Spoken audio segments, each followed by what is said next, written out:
सबसे पहले मुझे बता, तू कौन है, तेरा नाम क्या है, और इस पहाड़ी तक मेरे अलावा, मेरे साथियों के अलावा, इस पहाड़ी तक, ये बियाबान जंगल, ऊंची पहाड़ी पे ये जो मंदिर है, मेरे अलावा, मेरे साथियों के अलावा कोई नहीं जानता। तो पहला शख्स है जो यहाँ का रास्ता पता पा गया और इस मंदिर तक पहुंच कर चला आया। अगर जान प्यारी है तो ओह, अब बात समझ में आई। इसका मतलब कि पुलिस प्रशासन के जितने भी सिपाही हैं, वो मुझे काफी दिन से मुझे पकड़ने की कोशिश कर रहे हैं, लेकिन मैं किसी के हाथ नहीं लगी, तो पुलिस का मुखबिर बना करके तुझे यहाँ पहाड़ी तक भेजे हैं। मुखबिरी करने के चक्कर में आया है। साफ साफ बता, तेरा नाम क्या है, कहाँ का रहने वाला है, और इस पहाड़ी तक आने का तेरा मकसद क्या है? सरदार जी, मैं कोई पुलिस का मुखबिर नहीं हूँ। मैं यहाँ दर्शन करने आया था माँ शेरा वाली के मंदिर पे। मैं एक गरीब, एक बहुत मोहताज लाचार इंसान हूँ सरदार जी। मुझ पे गोली अब मत चलाइए। क्या कह रहे हो कि तुम एक गरीब लाचार हो और इस मंदिर तक आए हो माँ का प्रसाद खाने के लिए? शायद तुझे ये नहीं पता, ऐसा जंगल है, यहाँ काफी जंगली जानवर रहते हैं, यहाँ डाकुओं का गिरोह रहता है। तुझे इतना भी डर नहीं कि हम जंगल तक जा रहे हैं, लौट कर दोबारा वापस आऊंगा कि नहीं आऊंगा? कोई बात नहीं है। अगर तू मजबूर लाचार है तो मुझे सिर्फ यही बता दे कि इस जगह का आने का कारण क्या है, आखिर मकसद क्या है, ऐसी क्या जरूरत, ऐसी क्या परेशानी पड़ गई जो तुझे यहाँ आने के लिए मजबूर होना पड़ा? बस बस, शासक कौन है, बता जल्दी।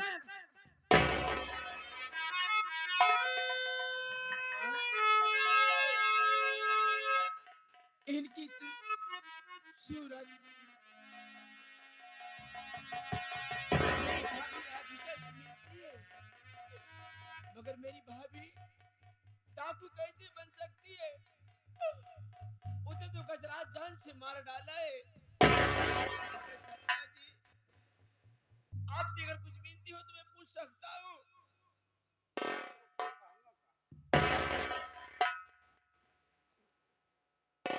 क्या कह रहे हो, क्या तुम मुझसे कुछ कहना चाहते हो? देखो, पहले बता दे रहे हो, मेरे पास ज्यादा समय नहीं है, मुझे माता रानी के दर्शन करने के बाद यहाँ से निकलना है। अगर रही बात तुम्हारी आखिरी इच्छा है, कुछ कहना चाहते हो तो कह सकते हो, और कहने के बाद अपना रास्ता पकड़ना, चुपचाप यहाँ से निकल जाना, नहीं तो मैं नहीं मारूंगी। अगर कहीं मेरे साथी लोग देख लेंगे तो तुम अपनी जान से हाथ धो बैठोगे। बोलो, तुम कहना क्या चाहते हो, बोलो जल्दी। मेरी बात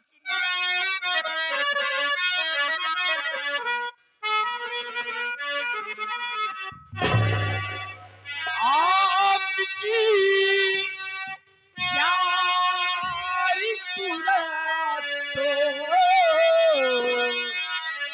मेरे भाभी से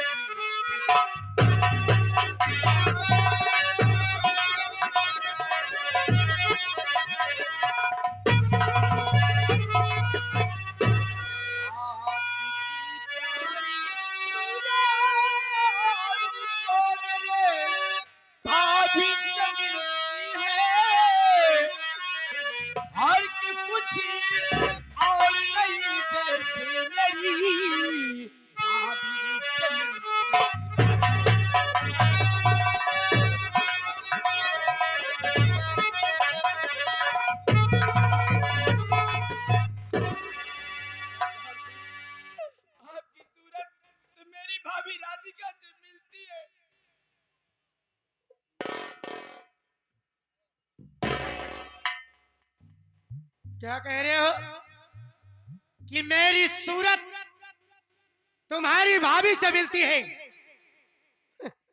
मुझे मुझे गुमराह करने की कोशिश कर रहे हो, मेरा समय बर्बाद करना चाहते हो ताकि मैं तुम्हारी बातों में उलझी रहूं और तब तक पुलिस प्रशासन वाले चारों तरफ से मुझे घेर ले। नहीं, यहाँ मुझे किसी पुलिस वाले का डर नहीं है। लेकिन रही बात रही बात तुम इधर उधर की बातें कर रहे हो, मेरी सूरत तुम्हारी भाभी से मिलती है। ना तो मैं तुम्हें कभी देखी हूं, ना तुम मुझे जानते हो। अगर रही बात ऐसी बात है तो मेरी बात सुनो और सुनो, जितनी बात पूछूंगी सारी बात सच सच बताना। अगर कोई भी बात छुपाने की कोशिश किया तो माँ भवानी कसम खा कह रही हूँ, इस बंदूक की सारी गोली मैं तेरे सीने में उतार दूंगी। मेरी बात सुनो, मैं पूछने चली हूँ।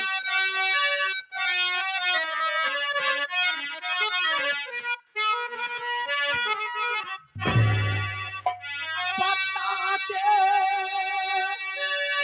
नाम क्या तेरा, कहाँ का रहने वाला। बता दे नाम क्या तेरा, कहाँ का रहने वाला। आप क्या बता रहे हो, क्या छुपा रहे हो?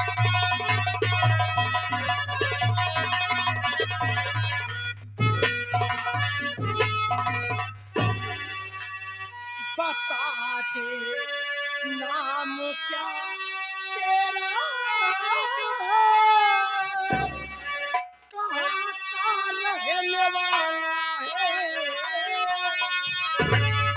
और काम क्या तेरा मुझसे तू काहे आंसू बहाता। नाम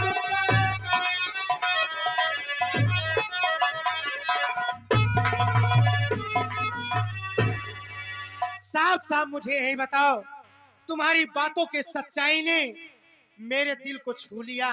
तुम्हारी बात से पता चलता है कि वाकई में ना ही तुम पुलिस हो, ना ही पुलिस का कोई आदमी हो।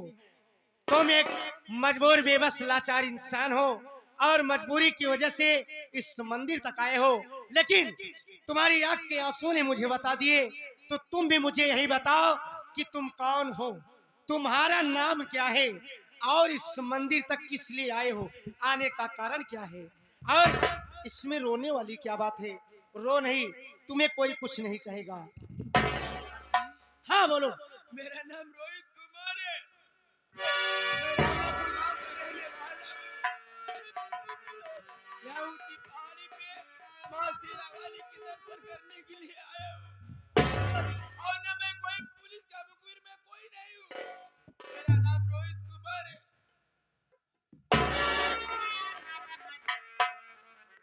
तुम्हारा नाम रोहित कुमार है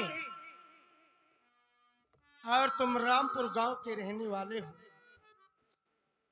उधर चलो।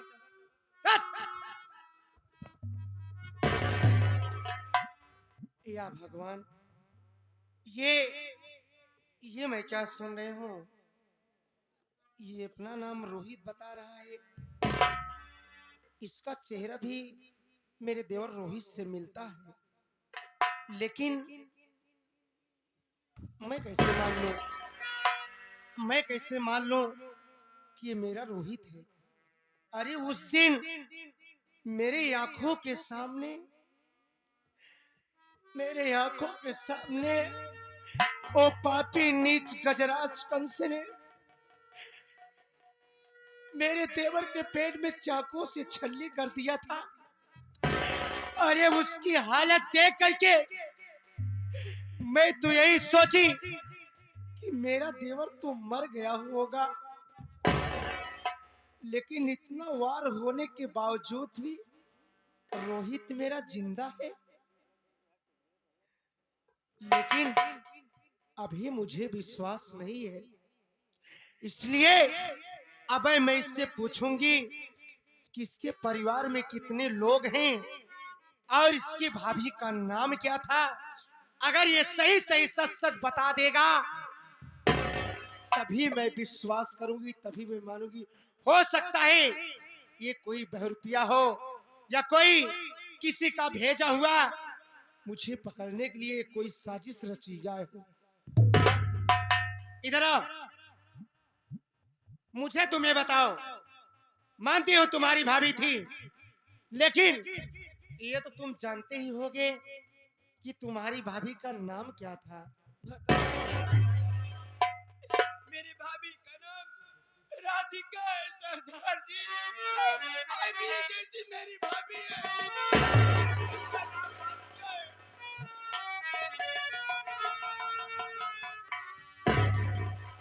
तुम अपनी भाभी से मिलना चाहते हो, सुनो मेरी बात।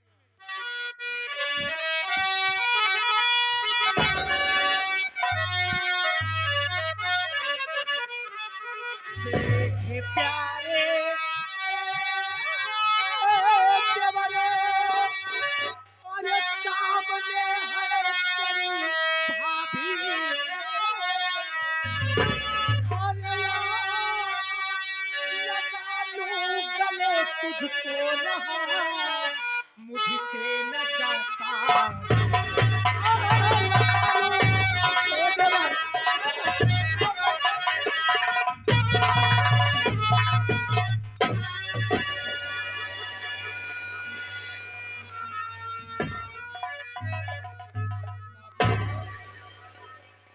अरे पगला, अरे कह रोता है, मत रो। देख, जिस भाभी को देखने के लिए तेरी आंखें तरस गई थी, आज वही तेरी भाभी माँ तेरी आंखों के सामने खड़ी है। कहीं रो रहा है, अब मत रो। अब तुम मुझे छोड़ के भाभी माँ यहाँ से कहीं नहीं जाएंगी भाभी माँ। आज से मैं तुम्हारे साथ रहूंगी भाभी माँ। अरे पगला, कहीं चिंता करता है हाँ? क्या मैं तुझे छोड़ करके चली गई हूँ? अरे कोई भी माँ, मुन्ना, मैं मैं तेरी भाभी हूँ। और ये जितना माँ अपने औलाद से प्यार करती है, मैं उस माँ से कई गुना तुझसे प्यार करती हूँ। मैं तुझे अपनी कोख से तो नहीं जन्म दिया, लेकिन तू मेरे सगे औलाद से बढ़कर है। मुन्ना, तू घबरा मत। अरे मैं जिंदा हूँ, मैं हमेशा तुम लोग के साथ रहूंगी, लेकिन अभी मेरे पास मजबूरी है। अबे तेरे भाभी, वो भाभी नहीं, एक कानून की बागी बन चुकी है।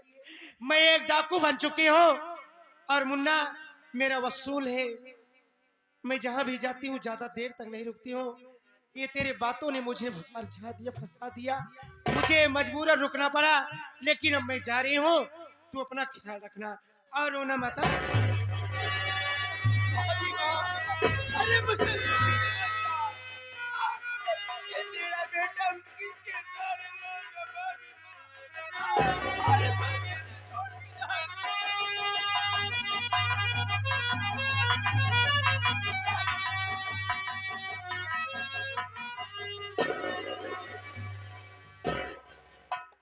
अरे तू काहे रो रहा है यार? तेरी भाभी मरी थोड़ी है, मैं जिंदा हूँ, और हमेशा तुझे मैं अपने दिल में बसा के रखती हूँ। मुन्ना, तू घबरा मत, मैं जा रही हूँ। मेरे पास मजबूरी यही है देवर, मैं कहीं ज्यादा इसलिए नहीं रुकती हूँ कि पुलिस प्रशासन ने रात दिन 24 घंटा मेरे पीछे पुलिस कुत्ते की तरह पड़ी रहती है। अगर मैं पुलिस वालों के हाथ लग गई, अगर मेरे हाथ में हथकड़ी लग गई, तो मुन्ना, मैं जिस मकसद के लिए डाकू बनी, बंदूक उठाई, अगर मैं जेल में चली गई तो मेरा मकसद अधूरा रह जाएगा। इस समय तेरी भाभी बदले की आग में जल रही है, इतनी जोरों शोरों से जल रही है कि मैं तुझे क्या बताऊं। तू अपने आप को अकेला मत समझना, मैं जा रही हूँ। जब तक मेरा मकसद नहीं पूरा हो जाएगा तब तक तेरी भाभी तुझसे दूर ही रहेगी। मुन्ना, एक बात तू मुझे नहीं बताया, क्या तेरे भैया मेरे विषय में पूछते हैं?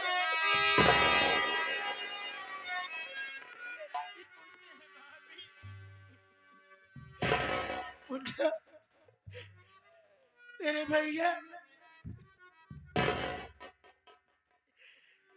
भैया तो यही सोचते होंगे, यही कहते होंगे मन ही मन में कि मेरी राधिका तो मर चुकी है।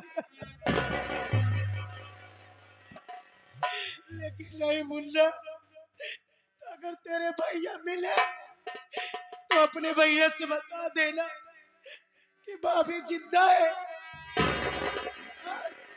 और एक दिन मैं उनके पास जरूर आऊंगी, लेकिन तब तक, जब तक मैं नहीं हूँ तब तक अपने भैया का ध्यान।